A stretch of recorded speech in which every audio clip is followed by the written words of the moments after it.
मेहनत की कमाई। बहुत समय पहले की बात है।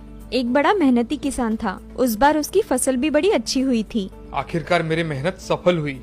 उसने शहर की मंडी में काफी अच्छे मुनाफे से फसल बेची। 300 सोने की मुहरें। इस मोटी रकम के बारे में मैं किसी को नहीं बताऊंगा। घर आकर उसने धन जमीन में गाड़ दिया। बस अब इसे कोई नहीं चुरा सकता। कुछ दिन बाद 300 ही थी या ज्यादा, एक बार फिर से गिन के देखता हूँ। उसने दरवाजा बंद कर सौकल लगा दी। अब कौन आ टपका? मोहरे छिपा देनी चाहिए। उसने जल्दी से मोहरे थैली में भर दी। हे भगवान, कहाँ छिपाऊं इस थैली को? ये पतीला ठीक रहेगा। दरवाजे पर उसका मित्र खड़ा था। अरे दोस्त, मैं बाजार जा रहा था, सोचा शायद तुम्हें भी चलना होगा। हाँ हाँ चलो। इतने में उसकी पत्नी भी आ गई। भाग्यवान, मैं दोपहर तक आ जाऊंगा, खाना तैयार रखना। जल्दी में वह मुहरों वाली थैली की बात भूल ही गया। उसकी पत्नी रसोई में आई तो घर में पानी की एक बूंद भी नहीं है, मुझे पहले पानी लाना चाहिए। उसने एक पतीला उठाया। नदी की ओर जा ही रही थी कि अचानक उसे ख्याल आया। वो लौटने पर घर सूना पाएंगे तो चिढ़ेंगे। वाह, कसाई आ रहा है, बेचारा हमेशा मदद करता है। भैया, थोड़ा पानी ला दोगे? जरूर ला दूंगा बहन, लाओ पतीला। तुम घर जाओ, मैं पानी लेकर आता हूँ। नदी की ओर जाते समय उसे पतीले में कुछ आवाज सुनाई दी। क्या है इस पतीले में? अरे थैली, इतने सारे सोने की मुहरे, मेरी तो किस्मत खुल गई। वो पानी की बात भूल ही गया और शहर की ओर भागा। आज तो मैं अपने दोस्तों को दावत दूंगा, दावत। बाजार जाकर उसने एक तगड़ा बकरा खरीदा और लौटते समय मैं भी कैसा मूर्ख हूँ, थैली पर किसकी नजर पड़ गई तो इसे तुरंत छुपा देना चाहिए। लेकिन छुपाऊं कहाँ? अरे हाँ, बकरे के पेट से बेहतर जगह क्या हो सकती है भला? उसने वो सारी सोने की मोहरे बकरे को जबरदस्ती खिला दी। थोड़ा आगे जाने पर उसे अपना बेटा मिला। मुझे शहर में कुछ काम है, तुम इस बकरे को लेकर घर जाओ। ठीक है बापू। 2 मुहरों में खरीदा है, संभाल कर लेकर जाना इसे। हाँ बापू। रास्ते में लड़की को किसान और उसका मित्र मिले। बड़ा तगड़ा बकरा है, क्या तुम इसे बेचोगे? पहले दाम कितना दोगे बताओ। मैं इस बकरे के तुम्हें 3 मोहरे दे सकता हूँ। ठीक है, ले लो। वाह वाह, आज बड़ा अच्छा सौदा रहा है। इस सौदे से तो बापू बड़ा खुश होगा। एक मोहर का फायदा जो हो गया। इधर किसान जब बकरे को लेकर घर लौटा। कितना तगड़ा बकरा है। हाँ, दोस्तों को दावत दूंगा, तुम इसे पीछे आंगन में बांध दो। और जैसे ही किसान घर में घुसा तो अरे मेरा पतीला कहाँ गया? मैंने पतीला यहाँ रखा था, क्या किया तुमने उसके साथ? कसाई को पानी लाने के लिए दिया था, लेकिन वो अभी तक आया ही नहीं। अरे भाग्यवान, वो कभी अब आएगा भी नहीं। पतीले में सोने की मुहरों वाली थैली थी। हाय राम, मुझे बताया क्यों नहीं आपने? हे भगवान, मेरे खून पसीने की कमाई लुट गई। जी, आप दिल छोटा मत कीजिए, हमारी ईमान की कमाई कोई नहीं छीन सकता। ठीक कहती हो। चलो बकरे की बलि देकर भगवान से न्याय की दुआ मांगते हैं। दूसरे ही पल वह रसोई में दौड़ता हुआ आया। बड़े खुश हो? क्या माजरा है? मेरी मुहरों वाली थैली, मेरा धन बकरे के पेट में मिल गया। लेकिन वो वहाँ कैसे पहुँची? कसाई ने ही ठूसा होगा, उसी के बेटे से बकरा खरीदा है मैंने। अच्छा सबक मिला है उसे। अब धन हमेशा मैं अपने पास ही रखूंगा। दूसरे दिन किसी काम से किसान को शहर जाना था। लौटते समय कितनी गर्मी है, पानी में गोता लगा लेता हूँ, मजा आ जाएगा। अपने कपड़े और थैली वही किनारे पे रखकर वो नदी में उतर गया। उधर से गुजरते हुए एक चरवाहा की निगाह थैली पर पड़ी। अरे सोने की मुहरे, मेरी तो किस्मत खुल गई। और वो थैली लेकर चला गया। रास्ते में लगता है कोई आ रहा है, जरूर मेरी थैली छीन लेगा। मुझे इसे कहीं छुपा देना चाहिए। उसने थैली कुएं में फेंक दी। इसे बाद में आकर ले जाऊंगा। इधर किसान तरोताजा होकर बाहर निकला। हाँ, मजा आ गया। अब जल्दी घर चलना चाहिए। अरे मेरी मुहरों वाली थैली कहाँ गई? हे भगवान, मैंने फिर से धन गवा दिया। शोकाकुल किसान घर लौट रहा था कि आंधी आई। अरे मेरी पगड़ी। पगड़ी के पीछे भागता किसान कुएं के पास आ गया और पैर फिसलकर कुएं में गिर गया। बचाओ बचाओ, मेरा धन मुझे फिर मिल गया। वो कुएं से बाहर आया और घर पहुंचा। दूसरे दिन किसान और चरवाहे की भेंट गांव के बाजार में हुई। बड़े दुखी हो भाई, क्या हुआ? मैंने सोने की सिक्कों की थैली एक कुएं में छुपाई थी, अब जाकर देखा तो गायब है। मतलब वो थैली मेरी नहीं थी? तुम्हारी थैली सुरक्षित है भाई, मैंने समझा नदी किनारे खोई मेरी थैली है। आओ, तुम्हारा धन तुम्हें दे दूं। घर जाकर किसान ने मोहरों वाली थैली उसे दे दी। भगवान करे तुम्हारी थैली भी तुम्हें जल्द मिल जाए। जब चरवाहा घर की ओर जा रहा था, कैसा मूर्ख है, अपनी थैली भी नहीं पहचानता। चरवाहा घर पहुंचकर मेरे खोखले डंडे में ये मुहरें सुरक्षित रहेंगी। चरवाहा सारी सोने की मोहरें उस खोखले डंडे में डाल देता है और दूसरे दिन नदी किनारे टहलते समय वो फिसल गया और डंडा भी पानी में जा गिरा। इसके पहले कि वो डंडा पकड़े, एक जबरदस्त लहर उस डंडे को बहा ले गई। दूसरे किनारे पर किसान नहा रहा था, तभी उसे वो डंडा उसकी ओर आता दिखाई दिया। बड़ा अच्छा डंडा है, चलो इसे घर ले चलता हूँ, काम आएगा। किसान वो डंडा लेकर जब घर आया, जलाने के लिए लकड़ी ही नहीं है। आज ही ये डंडा मिला है, अभी का काम चलाने के लिए इसे ही काट देता हूँ।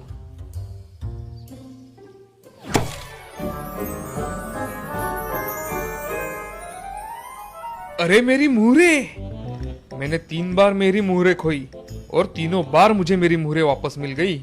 ये सब भगवान की दया है। इस कहानी से हमें ये सीख मिलती है कि ईमानदारी की कमाई कभी कोई छीन नहीं सकता। भगवान तुम्हें वो हर हाल में वापस दे देता है। शामलपुर नाम के गांव में नदी के किनारे एक राधा बुढ़िया रहा करती थी। उसके घर में 2 बेटे और 2 बहुएं थी। उसका पूरा परिवार भरा भरा हुआ था, मगर राधा का लालची स्वभाव उसे चैन से बैठने नहीं देता था। बुढ़िया का बड़ा बेटा रमेश और उसकी पत्नी शीला एक स्कूल में टीचर थे। वो दोनों स्कूल में पढ़ाने के लिए घर से सुबह ही निकल जाया करते थे और उसका छोटा बेटा सुधीर उसकी पत्नी रमा के साथ खेती में काम किया करता था। उनके परिवार में कभी कोई नोकझोंक नहीं होती थी। उनका परिवार खुशी खुशी एक साथ रहा करता था। एक दिन राधा बुढ़िया अपने दोनों बेटों को बात करने के लिए बुलाती है। तभी बड़ा बेटा, माँ क्या बात है, तुमने हमें बुलाया? अरे तुम दोनों से कुछ बात करनी थी, इसीलिए मैंने तुम्हें बुलाया था। मुझे तुम दोनों से कुछ पैसे चाहिए थे। ठीक है ना माँ, कितने चाहिए बता देना, हम दे देंगे। हाँ माँ, कितने चाहिए बताओ। तुम दोनों मुझे महीने के 2000 रुपए दिया करो। मुझे कुछ लगा तो मैं लेकर आऊंगी। मेरे पास भी तो चाहिए ना कुछ। हाँ ठीक है माँ, मैं तुम्हें हर महीने 2000 रुपए दिया करूंगा। और माँ, मैं भी 2000 रुपए दिया करूंगा। तुम्हें जो करना है वो करो उन पैसों का। मुझे तुम दोनों से यही उम्मीद थी। चलो अब मुझे काम करने हैं, तुम तुम्हारा काम करो। रमेश सुधीर से कुछ बात करता है और दोनों बोलते हैं, ये माँ को क्या हो गया है, ऐसे अचानक पैसे क्यों मांगने लगी है? क्या पता भैया, जाने दो, हमें बहुत काम है, चलो काम करते हैं। हाँ चलो। ऐसा कहकर रमेश और सुधीर अपना अपना काम करने के लिए चले जाते हैं। तभी रमेश की पत्नी शीला और सुधीर की पत्नी रमा रसोई में कुछ काम करती है। तभी रमेश शीला से, क्या मेरा टिफिन तैयार है? जी हो गया है, ये लीजिए। ऐसा कहकर शीला रमेश को टिफिन दे देती है और खुद भी तैयार होने चली जाती है। अब ऐसे ही बहुत दिन बीत जाते हैं। अब राधा दिन भर अपने आप से सोचती है कि अगर मैं मेरे पोता और पोती के खाने का सामान चुरा लूं, तो मुझे घर में बहुत सारा खाने को मिलेगा और मुझे बाहर से कुछ लाना भी नहीं पड़ेगा। ऐसा मन ही मन सोचकर राधा बुढ़िया बहुत खुश हो जाती है। अगले दिन सुधीर का बेटा श्रवण और रमेश की बेटी शर्वरी अपने स्कूल के लिए निकल जाते हैं। तभी राधा बुढ़िया उनके खाने का सामान जैसे बिस्किट, वेफर्स और चॉकलेट्स ऐसे सब चीजें चुराकर अपने कमरे में लेकर जाती है और वही कमरे में बैठकर उसे खा लेती है। मगर जब बच्चे स्कूल से घर आते हैं कि उनके खाने के सामान को किसी ने हाथ लगाया है, तभी दोनों बच्चे रमा के पास चले जाते हैं। चाची, हमारी खाने की चीजों को किसने हाथ लगाया? उसमें से बहुत खाने की चीजें गायब है। हाँ माँ, मेरी भी खाने की चीजें गायब हैं। कल तो चॉकलेट भी थी उसमें, आज चॉकलेट भी नहीं है। ये सब सुनकर रमा 1 मिनट के लिए शांत हो जाती है और कहती है, अरे बेटे, होंगे ना यही कहीं। तुम दोनों की खाने की चीजों को कौन हाथ लगाएगा? तुमने खाया होगा और याद नहीं होगा, समझे? अब जाओ, पढ़ाई नहीं करनी है। हाँ, हम जाते हैं। ऐसा बोलकर रमा वक्त को संभाल लेती है और अपने ही विचार में खो जाती है। इस घर में दीदी भी सुबह गई तो शाम को आती है और मैं भी काम में अटकी रहती हूँ। ये दोनों भाई तो काम से सुबह जल्दी घर से निकल जाते हैं और रहा माँ जी का, तो वह ऐसा क्यों करेगी? नहीं नहीं, मैं ऐसा कैसे सोच सकती हूँ? माँ जी क्यों बच्चों का खाने का सामान चोरी करेगी? मैं कुछ ज्यादा ही सोच रही हूँ। ऐसा सोचकर रमा अपने काम में लग जाती है। अब ऐसे ही बहुत दिन बीत जाते हैं। एक दिन बाहर एक आदमी आया था। वह 3 साड़ियों पे एक पतीला बेच रहा था।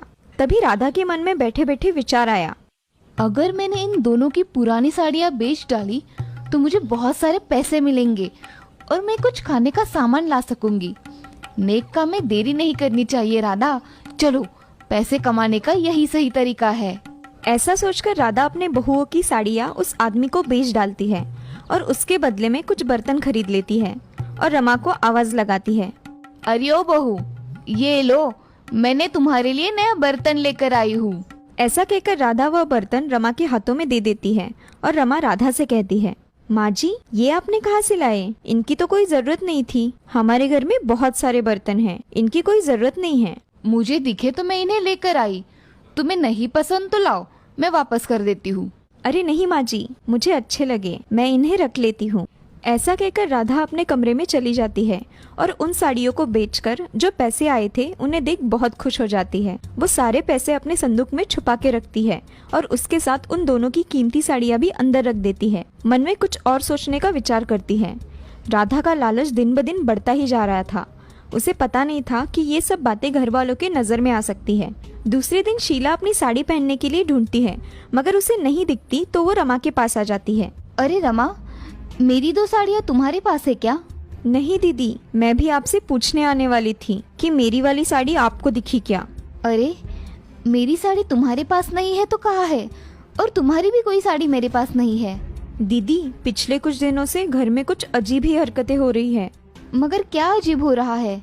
दीदी कुछ दिनों पहले बच्चों का खाने का सामान गायब हो गया था और कल हमारी साड़ियाँ, और कल ही माँ जी ने बर्तन भी लाए जो कि उनकी कोई जरूरत नहीं थी। माँ जी ने बर्तन लाए? हाँ दीदी, यही तो मुझे कुछ ठीक नहीं लग रहा।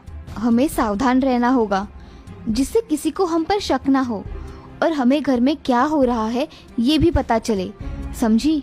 जी दीदी। ऐसा कहकर रमा और शीला अब घर में चौकन्ना होकर सारा काम किया करती थी। एक दिन रमा अपना काम कर रही थी और सभी और नजर रखकर थी, मगर उसके हाथ कुछ नहीं आया।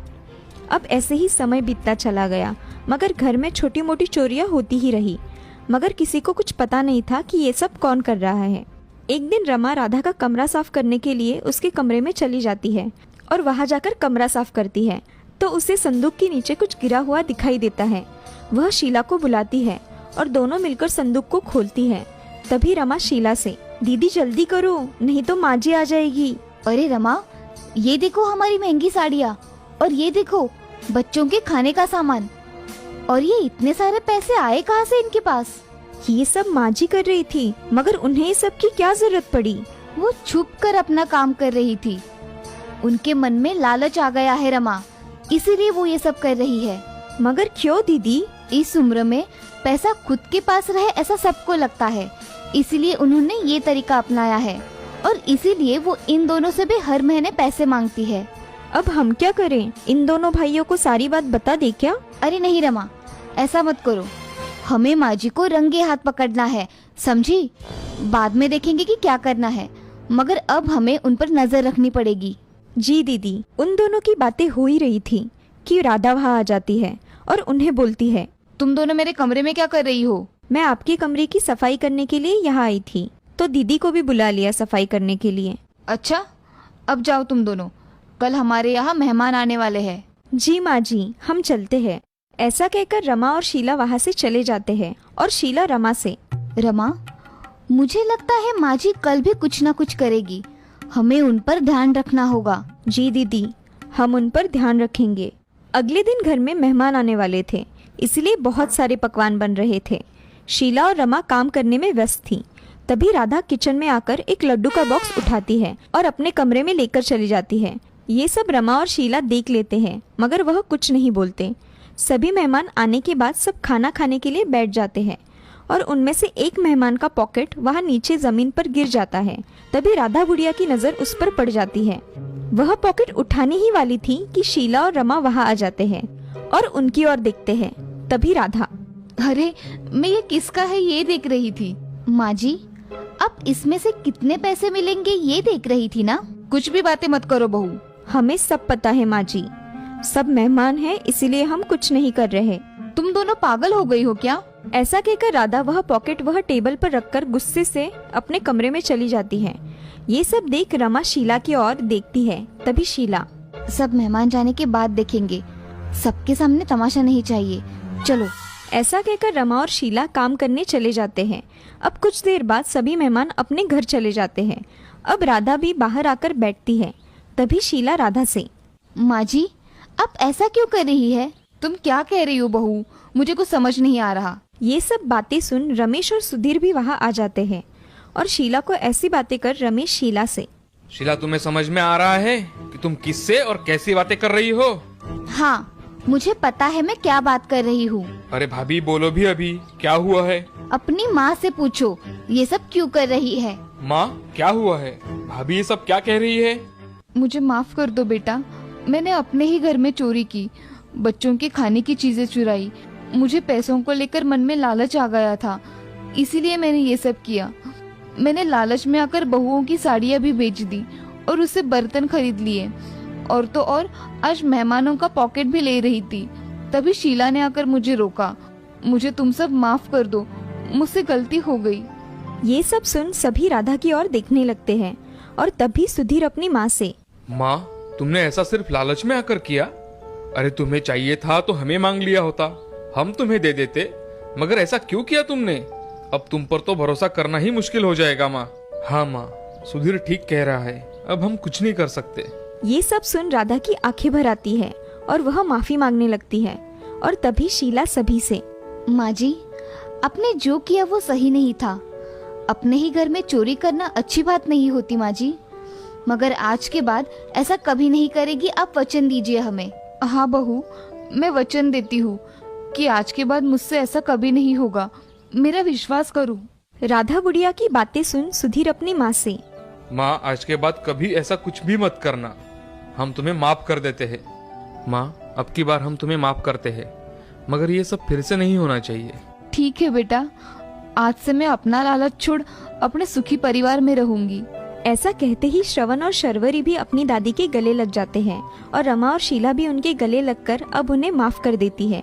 अब राधा बुढ़िया को किसी भी चीज की कोई कमी नहीं थी, वह अब बहुत खुश रहा करती थी और अब राधा बुढ़िया ने लालच भी छोड़ दिया था। इस कहानी से हमें ये सीख मिलती है कि जिंदगी में लालच नहीं करना चाहिए, क्योंकि लालच अच्छे आदमी को बुरा काम करने के लिए प्रवृत्त करता है। इसीलिए कहते हैं ना, लालच बुरी बला है।